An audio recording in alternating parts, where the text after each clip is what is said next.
25 दिसंबर 1924 हिंदुस्तान के इतिहास का सबसे स्वर्णिम दिनों में से एक था। राष्ट्रीय क्षितिज पर स्वच्छ छवि के साथ अजात शत्रु कहे जाने वाले कवि और पत्रकार सरस्वती पुत्र अटल बिहारी वाजपेयी का जन्म 25 दिसंबर 1924 को ग्वालियर में ब्रह्म मुहूर्त में हुआ।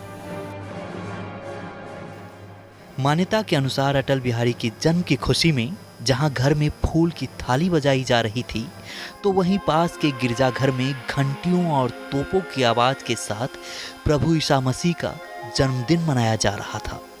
शिशु का नाम बाबा श्याम लाल वाजपेयी ने अटल रखा था। माता कृष्णा देवी दुलार से उन्हें अटल्ला कहकर पुकारती थीं। अटल के पिता का नाम पंडित कृष्ण बिहारी वाजपेयी था। वो हिंदी, संस्कृत और अंग्रेजी तीनों भाषा के विद्वान थे। पंडित कृष्ण बिहारी वाजपेयी ग्वालियर राज्य के सम्मानित कवि थे। अटल जी की शिक्षा दीक्षा ग्वालियर में ही संपन्न हुई। 1939 में जब वे ग्वालियर के विक्टोरिया कॉलेज में अध्ययन कर रहे थे, तभी से राष्ट्रीय स्वयंसेवक संघ में जाने लगे थे।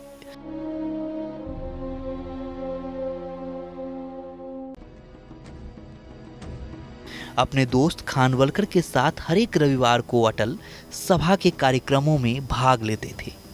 वहीं उनकी मुलाकात शाखा के प्रचारक नारायण जी से हुई। अटल जी उनसे बहुत प्रभावित हुए और रोज शाखा जाने लगे। अटल बिहारी वाजपेयी एक परिचय। बात 1957 की है। दूसरी लोकसभा में भारतीय जनसंघ के सिर्फ 4 सांसद थे। इन सांसदों का परिचय तत्कालीन राष्ट्रपति एस राधाकृष्णन से कराया गया। तब राष्ट्रपति ने हैरानी व्यक्त करते हुए कहा कि वो किसी भारतीय जनसंघ नाम की पार्टी को नहीं जानते। अटल बिहारी वाजपेयी उन 4 सांसदों में से एक थे। लेकिन 4 सांसदों वाला जनसंघ, जो बाद में बीजेपी में तब्दील हो गया, देश की राजनीति में अहम मुकाम रखता है। यह सच है कि भारतीय जनसंघ से भारतीय जनता पार्टी और सांसद से देश के प्रधानमंत्री तक के सफर में अटल बिहारी वाजपेयी ने कई पड़ाव तय किए। नेहरू गांधी परिवार के प्रधानमंत्रियों के बाद अटल बिहारी वाजपेयी का नाम भारत के इतिहास में उन चुनिंदा नेताओं में शामिल है जिन्होंने सिर्फ अपने नाम, व्यक्तित्व और करिश्मे के बूते सरकार बनाई। एक स्कूल टीचर के घर में पैदा हुए वाजपेयी के लिए शुरुआती सफर जरा भी आसान न था। 25 दिसंबर 1924 को ग्वालियर के एक निम्न मध्य वर्ग परिवार में जन्मे वाजपेयी की प्रारंभिक शिक्षा दीक्षा ग्वालियर के ही विक्टोरिया कॉलेज, जो कि अब लक्ष्मीबाई कॉलेज है, और कानपुर के डीएवी कॉलेज में हुई। उन्होंने राजनीतिक विज्ञान में स्नातकोत्तर किया और पत्रकारिता में अपना करियर शुरू किया। उन्होंने राष्ट्रधर्म, पांचजन्य और वीर अर्जुन का संपादन किया। जनसंघ और बीजेपी। 1951 में वो भारतीय जनसंघ के संस्थापक सदस्य थे। अपनी कुशल भाषा शैली से राजनीति के शुरुआती दिनों में ही उन्होंने रंग जमा दिया। बीते वर्ष अनेक पंथ पर राही एक चला था, अंधकार का वक्ष चीर कर दीपक एक जला था, दैन्य दास्य का पंख दबाकर शतदल कमल खिला था, काल रात्रि को भेद ज्योति का प्रखर पुंज निकला था। हालांकि लखनऊ से लोकसभा के उपचुनाव में वो हार गए थे। 1957 में जनसंघ ने उन्हें 3 लोकसभा सीट लखनऊ, मथुरा और बलरामपुर से चुनाव लड़ाया। लखनऊ में वो चुनाव हार गए, मथुरा में उनकी जमानत जब्त हो गई, लेकिन बलरामपुर से चुनाव जीतकर वो दूसरी लोकसभा में पहुंचे और अगले 5 दशकों के लिए उनके संसदीय करियर की यहीं से शुरुआत हुई। 1968 से 1973 तक वो भारतीय जनसंघ के अध्यक्ष रहे। नगपति फिर ललकार उठा है, कुरुक्षेत्र के कण कण से फिर पांचजन्य हुंकार उठा है। शत शत आघातों को सहकर जीवित हिंदुस्तान हमारा, जग के मस्तक पर रोली सा शोभित हिंदुस्तान हमारा। विपक्षी पार्टियों के अपने दूसरे साथियों की तरह उन्हें भी आपातकाल के दौरान जेल भेजा गया। 1977 में जनता पार्टी सरकार में उन्हें विदेश मंत्री बनाया गया। इस दौरान संयुक्त राष्ट्र अधिवेशन में उन्होंने हिंदी में भाषण दिया। निर्भरता का अर्थ यह है कि विकासशील देशों में आर्थिक संकट से विकसित देश भी प्रभावित हो सकते हैं।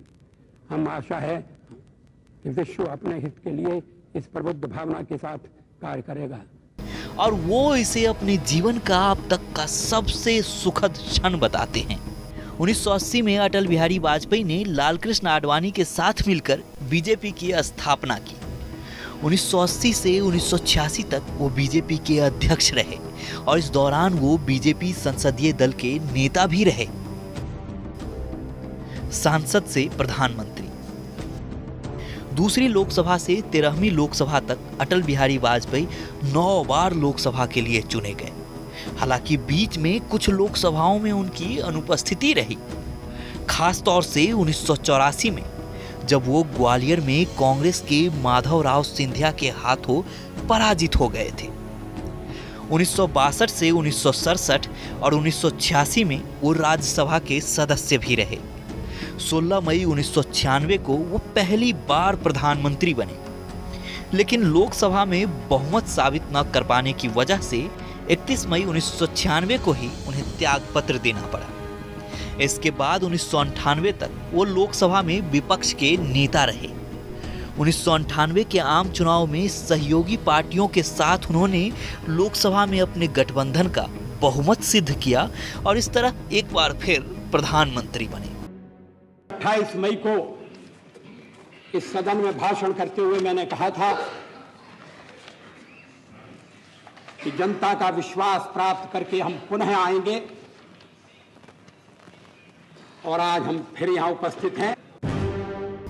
लेकिन एआईडीएमके का गठबंधन से समर्थन वापस लेने के बाद उनकी सरकार गिर गई और एक बार फिर आम चुनाव हुए।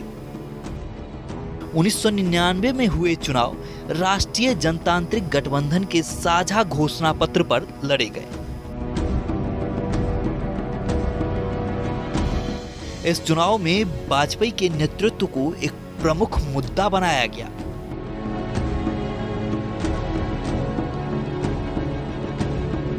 गठबंधन को बहुमत हासिल हुआ और वाजपेयी ने एक बार फिर प्रधानमंत्री की कुर्सी संभाली।